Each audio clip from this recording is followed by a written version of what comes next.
जो उनसे ये सवाल पूछता है कि मोदी जी आप आम काट के खाते हैं या आप चूस के खाते हैं। कोई अगर ये पूछे कि आपकी देश की आम लोग जो आम जनता है वो क्यों आम नहीं खा पा रहे, तब उनको जेल में डाल दिया जाएगा। ये हमारे देश का सरकार है, ये फैलेसी है। ये ऐसा टॉर्चर कर रहे हैं ना ताकि ये सवाल ना पूछे।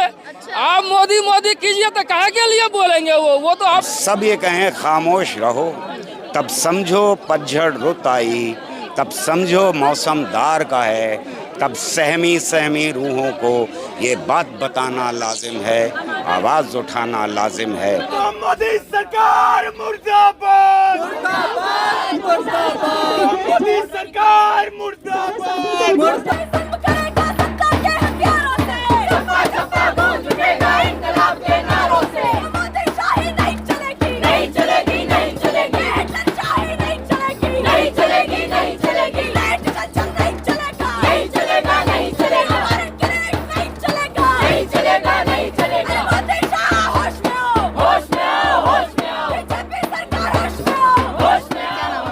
मेरा नाम दीक्षिता है, मैं आज से हूँ। जी हमने इतने लोगों से बात की है, सारी चीज़ें हुई हैं। यहाँ पर जो आप लोग मुद्दा लेकर आए हैं, जो मांगे लेकर आए हैं, उनको क्या कहना चाहेंगे कि इसी तरीके की चीज़ें अगर हुई आगे भी, क्योंकि एक से शुरुआत हो चुकी है, किसी को नहीं पता है कि आगे क्या होने वाला है, तो मांगे क्या क्या लेकर आए हैं आज? जैसे ये तो पहली बार नहीं हुआ है, इसके पहले भी आप लोगों को याद होगा जब भीमा कोरेगांव का घटना हुआ, उसमें भी ऐसे बहुत सारी जर्नलिस्ट एकेडमिशियंस को जेल में डाला गया। और अभी 2 साल होने को है, अभी तक जो पुलिस है उनके खिलाफ कोई भी ना ठोस सबूत ना कोई चार्जशीट पेश कर पाए हैं। आप लोगों को याद होगा मैं जिस यूनिवर्सिटी से आती हूँ, उमर खलीद, वो भी 2 साल से ज़्यादा जेल के अंदर है, उनके खिलाफ भी अभी तक कोई ठोस सबूत नहीं है। हमें लगता है जिस तरीके से केंद्र की सरकार अपने सारे जो एजेंसीज है, चाहे वो ईडी हो, सीबीआई हो, पुलिस है, इन सारी चीज़ों को इसलिए नहीं इस्तेमाल कर रहा है कि जहाँ पे गलत हो रहा है उसको ठीक करने के लिए, पर वो सारे लोग जो सरकार के खिलाफ बात करते हैं, वो सारे लोग जो आम लोगों के लिए बात करते हैं, कैसे उनको रोका जाए, उनको दबाया जाए, उनको कुचला जाए, उसके लिए पूरा साजिश है। जिस तरीके से यूएपीए लगाया गया है, यूएपीए एक बहुत बड़ा धरा है। कैसे आप किसी के खिलाफ ऐसे ही यूपीए लगा सकते हो? पिछले 3 महीनों से आप रेड कर रहे हो, पिछले 3 महीनों में एक बार भी अपने कॉमरेड प्रबीर पुरकायस्थ को बुलाया नहीं है, पूछताछ के लिए नहीं बुलाया, कुछ के लिए नहीं बुलाया है। एक दिन अचानक से आप घर में आके रेड करके उसके बाद यूपीए लगाते हो। हमें नहीं लगता ये कोई फेयर प्रोसेस है। हमें लगता है इस देश का सरकार, इस देश का जो जमहूरियत है, जो डेमोक्रेसी है, उसके ऊपर हमला बोलना चाह रहा है। लेकिन आप जिस प्रकार से बोल रहे हैं कि यूएपीए लगा दिया है, तो आरोप भी तो इसी प्रकार का लगाया है कि चीन से फंडिंग हो रही है, और जो न्यूयॉर्क टाइम में जो खबर छपी है उसके आधार पर सारी कार्रवाई की जा रही है। जैसे 2 चीज़ मुझे इसमें बोलना है। FDI फॉरेन डायरेक्ट इन्वेस्टमेंट, हमारा देश का जो कानून है, उस कानून के हिसाब से कोई भी जो कंपनी है 27% वो ले सकता है। उसकी कंपनी का 27% जो पैसा है, जो फंडिंग है, वो फॉरेन से आ सकता है। क्या न्यूज़ क्लिक के पास जो पैसा आया है वो गैर कानूनी है? क्या वो इलीगल है? क्या वो 27% से ज़्यादा है? और अगर बात चाइना की हुई, तो हमारे देश में जो सबसे बड़े बिजनेसमैन है, जो अभी कोविड के बाद 1 नंबर बन गए थे, अदानी जी की कंपनी में चाइनीज इन्वेस्टमेंट है, अदानी जी की कंपनी में चाइना से पैसा आया है, कि उनके खिलाफ तो कोई कार्रवाई नहीं हो रहा है, उनके खिलाफ तो यूपीए नहीं लग रहा है। तो फिर ये यूपीए बस उन्हीं के खिलाफ लगेगा जो सरकार के खिलाफ बात करेगा, जो सच के लिए बात करेगा, जो दलाल मीडिया की तरह, गोदी मीडिया की तरह उनका तलवा नहीं चाटेगा। तो मतलब आप सीधा सीधा बोल रहे कि पत्रकारिता पर हमला किया गया? पत्रकारिता पे हमला किया गया है। हमने देखा है अभी हमारे देश के अंदर जितने भी मेन स्ट्रीम मीडिया चैनल है, उसके 90% अदानी अंबानी जैसे जो लोग हैं, जो बड़े पूंजीपति हैं, उनके हाथ में है, उनके कब्जे में है। उनके अलावा कुछ ये न्यूज़ क्लिक, न्यूज़ लॉन्ड्री जैसे चंद थोड़े छोटे बहुत मीडिया है जो किसी कॉरपोरेट के अंदर नहीं है। वो सच कहता है, लोगों के लिए बात करता है, और जिस तरीके से, और ये पहली बार नहीं है, न्यूज़ क्लिक के पहले भी हमने देखा बहुत सारी जो इंडिपेंडेंट मीडिया बॉडीज़ है, प्रतीक सिन्हा का हो गया, जो फेक न्यूज़ डिटेक्ट करते थे, उनके खिलाफ भी कार्रवाई, उनके खिलाफ भी, उनको भी जेल में डाला गया। तो हमें लगता है ये डेमोक्रेसी का जो 4th पिलर है, जो मीडिया है, जो इंडिपेंडेंट मीडिया है, जो सरकार का तलवा नहीं चाटता है, उनके खिलाफ लड़ाई है, उनके खिलाफ हमला है। मतलब इसका रीजन आप यही मान रही है कि सवाल अगर सरकार से किया जाएगा तो ये सारी चीजें सामने आ जाएंगी? नरेंद्र मोदी जी पिछले इतने सालों में एक प्रेस कॉन्फ्रेंस नहीं कर पाए।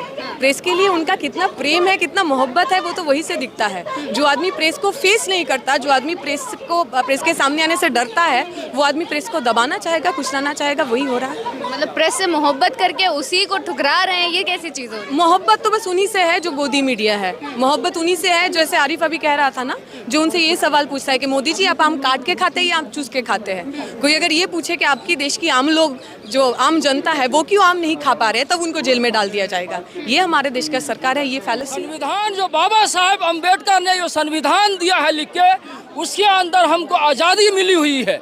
वो आज़ादी मिली है, वही आज़ादी मिली है कि आज हम यहाँ इतने सारे लोग यहाँ इस जंतर मंतर पे अपने हक की आवाज़ उठाने के लिए एकत्रित हुए हैं। लेकिन आरोप तो सर उन पर लगा दिए गए हैं, आरोप तो लग रहे हैं और इतने बड़े बड़े आरोप है कि चीन से फंडिंग ली जा रही है, मतलब देशद्रोह के आरोप लग सकते हैं उन पर। ऐसा नहीं है, 2024 आ रहा है, वो दिखाई दे रहा है। तो जो अच्छी बात करने वाले हैं, जो गोदी मीडिया है, तो उनके खिलाफ कहाँ बोलते हैं। 2024 आ रहा है तो ये देख रहे हैं कि इन पर नकेल कस रहे हैं ये, ताकि ये कुछ बोले नहीं और हमारा ये सब हमारे हो जाए और सही बात जो है लोगों को दिखाए, यो हमारी बात लोगों को दिखाए। मतलब आप साफ साफ बोल रहे हैं कि इलेक्शन की वजह से हुआ है। हो रहा है ये सही मीडिया है, उन पे नकेल कसा जा रहा है ताकि जो है वो बात जो है उनके हक में दिखाए, ये हमारे खिलाफ ना दिखाए। लेकिन ये भारत का मीडिया तो स्वतंत्र है ना, ये तो जनता की आवाज़ उठाएगा ही और देश का मुद्दा आप कितने खड़े हैं उसूलों पे और कामों पे, वो तो लोग देख रहे हैं ना, ये तो उनको बताना होगा ना, वो बता रहे हैं। तो आप उनको उठा के बंद कर रहे हैं, उनका लैपटॉप गायब कर रहे हैं, उनका मोबाइल जब्त कर रहे हैं। ये तो एकदम से आप जो है ये तो ये कहीं से ये जो हुआ है पत्रकार के साथ ये गलत हुआ है। ये हमारा संविधान इजाज़त नहीं देता है कि किसी पत्रकार को इस तरह आप टॉर्चर करेंगे। ये मतलब ये रोकने के लिए है, आप बोल रहे हैं कि वो जो सरकार के काम आगे रख रहे हैं, सरकार से सवाल कर रहे हैं, वो सब रोकने के लिए। ताकि ये ऐसा टॉर्चर कर रहे हैं ना, ताकि ये सवाल ना पूछे। आप मोदी कीजिए तो काहे के लिए बोलेंगे वो तो आप बहुत अच्छे हैं, बहुत अच्छा है, आप सही दिखाए और आते दिन मोदी मीडिया मोदी करते रहे तो अब काहे के लिए दिक्कत है। वो तो खूब है, आपको खूब गाड़ी देंगे, बंगला देंगे, आपको खूब सहूलत देंगे। तो जनता को समझ में आ रहा है ये? जनता को तो समझ में आना चाहिए, अब ना आएगा तो कब आएगा। जनता को समझ में आना चाहिए, समझ रहा है, लेकिन जनता को भी धमका रहे हैं और साथ साथ मीडिया जो सही मीडिया है देश का, जो जनता के हित में है और संविधान पर ऊपर चल रहा है, उसको आप धमका। हमारे साथ गौहर राजा जी बने हुए हैं, इन्हीं से जानते हैं कि जो सारी चीज़ें अभी कल से हुई हैं, तो ये पत्रकारिता जो एक बोला जाता है कि लोकतंत्र का चौथा स्तंभ है, उस पर हमला करने की साजिश है या किस तरीके की चीज़ें अभी देश में चल रही हैं। सर यही सवाल काफ़ी अहम हो जाता है कि अब पत्रकारों पर भी ऐसी चीज़ें शुरू हो गई हैं। 2024 में इलेक्शन है, 1 साल से भी कम समय रह गया है, जब ऐसी चीज़ें है ना, कैसे देखा जाए इन सारी चीज़ों को? इसको सिर्फ हम ऐसे देख सकते हैं कि ये घबरा रहे हैं, परेशान हैं, डरे हुए हैं, सत्ता हाथ से निकल गई तो क्या होगा। क्योंकि इन्होंने करप्शन किए हैं, इन्होंने भयानक तरीके से इस देश में लगातार दमन किया, नौजवानों को रात के अंधेरे में घरों से उठाया और ये इस बार भी वही टैक्टिक्स अपनाई। अभी क्या जैसे न्यूज़ क्लिक पर हुआ है, ये सारी चीज़ें अभी भी चल रही हैं सर, उसके पत्रकारों को भी हिरासत में लिया गया, छोड़ दिया गया। क्या लगता है कि आने वाले भविष्य में और ऐसी सारी वेबसाइट्स होंगी जिनके ऊपर ऐसी ही चीज़ें की जाएंगी अगर यहाँ नहीं रोका गया तो? मेरा मानना ये है कि ये हमला न्यूज़ क्लिक पे नहीं, ये हमला इस देश में पत्रकारों पे भी नहीं है, बल्कि ये हमला पत्रकारिता के ऊपर, यानी पत्रकारिता हम उसको कहेंगे जो आरएसएस की शाखा में पढ़ाई जाए।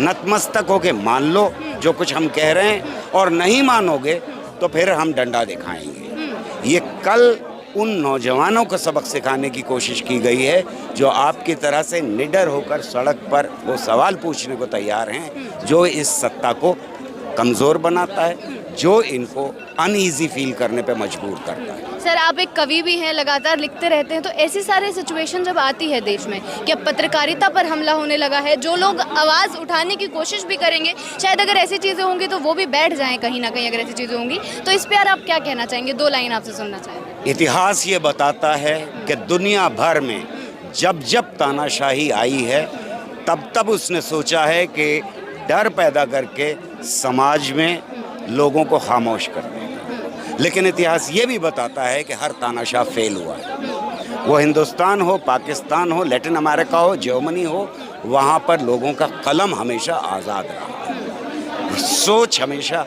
आज़ाद रही है। और मैं ये समझता हूँ कि नई नस्लें उस ज़माने से, जो अब से 100 साल पहले का ज़माना था, कहीं ज़्यादा आगे हैं।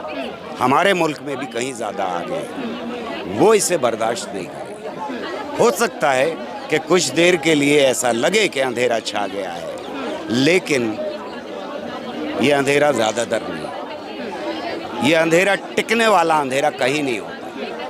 ये भी हो सकता है कि कुछ लोग हताश हो जाएं, ये भी हो सकता है कि कुछ लोग कॉम्प्रोमाइज़ कर लें, डर का इतना माहौल पैदा कर दिया जाए। लेकिन नई नस्लों में से ही भगत सिंह उठेगा, और भगत सिंह हर दौर में उठता रहा है। मैं समझता हूँ कि आज के दौर में भी हमारे हीरोज़ वही हैं जिनके ऊपर आज हमला किया जाए। चलिए, बहुत बहुत शुक्रिया आपका। तो काफ़ी अहम पॉइंट्स रख रहे हैं सामने, और यही सर गुजारिश थी कि 2 लाइन अगर आप कविता के उसमें सुना सके ऑडियंस को, क्योंकि बहुत ज़रूरत है आज के टाइम में लोगों को जागरूक रहने की हर चीज़ को लेकर। अगर ऐसे हमले होते रहे तो जो जनता ही है जो सामने आएगी और इन सारी चीज़ों को रोकेगी। तो अगर कोई दिमाग में आ रहा है तो बता दीजिए, फिर ख़त्म करेंगे। जब सब ये कहें खामोश रहो, तब समझो पतझड़ रुत आई, तब समझो मौसम दार का है, तब सहमी सहमी रूहों को ये बात बताना लाजिम है, आवाज़ उठाना लाजिम है, हर कर्ज चुकाना लाजिम है। जब सब ये कहें खामोश रहो, तब समझो कहना लाजिम है, मैं ज़िंदा हूँ, सच ज़िंदा है, अल्फाज अभी तक ज़िंदा हैं, और जिसे ज़िंदा देखने हैं अल्फाज यहाँ आए और देख लें। चलिए, बहुत बहुत शुक्रिया आपका। तो आवाज़ उठानी ज़रूरी है, इसी पंक्ति के साथ अपने वीडियो को ख़त्म करेंगे।